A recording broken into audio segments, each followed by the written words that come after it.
Tripura guerrilla রিটার্নিস demand কমিটির উদ্যোগে আয়োজিত সাংবাদিক সম্মেলনে আমাদের এই বার্তাটুকু রাজ্যে এবং বহিরাজ্যে জনসম্মুখে তুলে ধরার জন্য সাংবাদিক বন্ধুদেরকে আমার ব্যক্তিগত হৃদয়ন্তস্থল থেকে এবং সংগঠনের তরফ থেকে আন্তরিক অভিনন্দন শুভেচ্ছা জানাচ্ছি।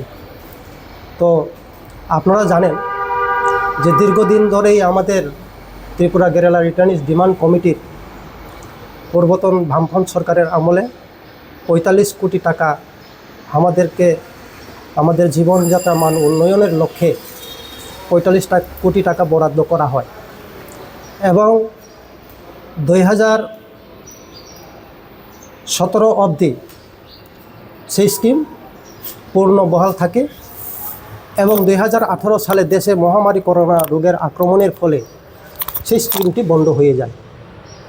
তো আপনারা অবগত আছেন, আমরা গত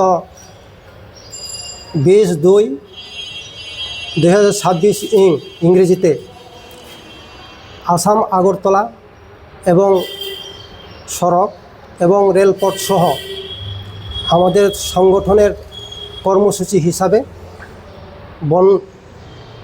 বন্ধের ডাক দেওয়া হয় এবং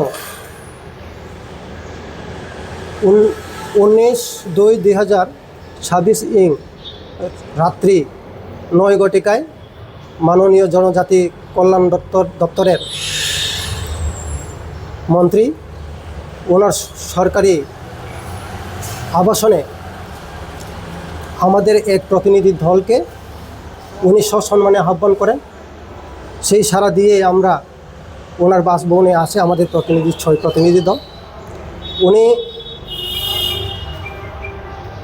আমাদেরকে আশ্বস্ত করেছেন যে তোমাদের দাওয়া দাবিগুলি, যে তোমাদের যে ডকুমেন্টসগুলি এখন যদি না থাকলেও পরবর্তী সময়ে আমি আগামীকালকে আমার অফিসারদেরকে ডেকে নিয়ে সেই কাগজপত্র নথিগুলি বের করার জন্য নির্দেশ দিব।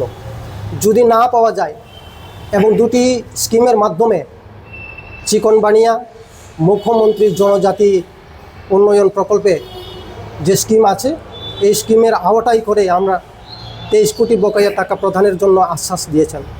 আমরা সেদিন মনে করেছিলাম একটা ঐতিহাসিক দিন এবং স্মরণীয়, কিন্তু আজ পর্যন্ত আমরা সরকারের তরফ থেকে কোনো আশ্বাস পাওয়ার পরেও কোনো কাজকর্ম হয়নি।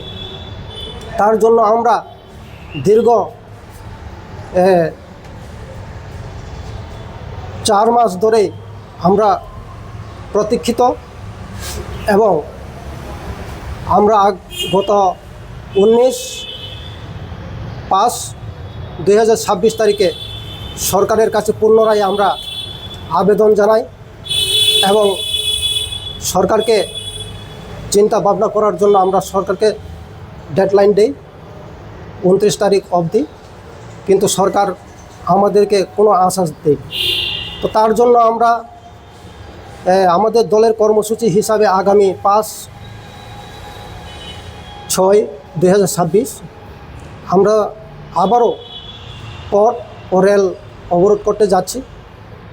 তো আমাদের একটাই বক্তব্য, আমরা শান্তি চাই, শান্তিপূর্ণভাবে থাকতে চাই এবং শান্তিপূর্ণভাবে ফিরে এসেছি। আমরা সরকারের কাছে এই রাজ্যের মাননীয় মুখ্যমন্ত্রী প্রফেসর ডক্টর মানিক সাহা, উনি উচ্চশিক্ষিত এবং শুধু উচ্চশিক্ষিত বললে হবে না, সারা ভারতবর্ষের মধ্যে যতজন মুখ্যমন্ত্রী রয়েছেন তার মধ্যেও উনি একজন শিক্ষিত। আমরা জনজাতীয় অংশের মানুষ হয়েও আমরা সম্মান করি উনি যেন হস্তক্ষেপ করে, সেই দাওয়া দাবি পূরণের জন্য উনি যেন কৃপা পায়, আমরা বিনীত আবেদন করব। তো যদি আমাদের সাথে এই ৫ তারিখের ভেতরে সরকারের কোনো আলাপ আলোচনা শান্তির জন্য না হয় তাহলে আমরা পুনরায় সেই অবরোধের পথে যাচ্ছি। হ্যাঁ, আন্দোলন আসাম আগরতলা লাইফলাইন এবং রেলপথ অনির্দিষ্টকালের জন্য।